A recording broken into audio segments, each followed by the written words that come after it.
Excuse me, alam mo ba na ang sanaysay ay isang matalinong pagkukuro ng sumusulat tungkol sa isang paksa? Ito ay isang genre o sangay ng panitikan na susulat sa anyong tuluyan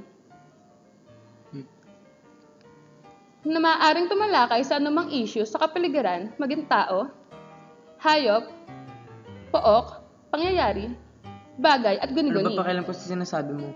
Aba, ang taray! Kinakailangan ng masining na pag-aaral at kasanayan ng sinumang susulat nito. Katunayan, kabilang sa matatawag na sanaysay, ang mga akdang pandalub-aral gaya ng thesis, disertasyon, pamanahang papel, at panunuri.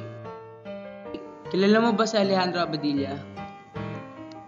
Aba, teka nga, sino ba yon? Kilala ko? Famous? Ano, artista ba? Pakiulit nga ng sinabi mo.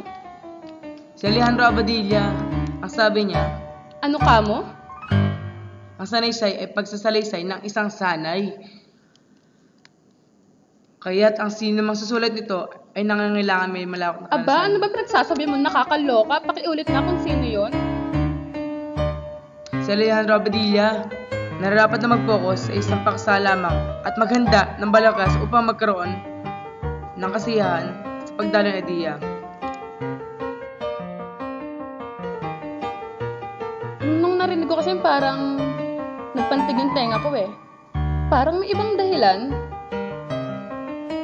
Ay, teka, saan ka pupunta? Kinakausap pa kita. Oy, saan ka pupunta?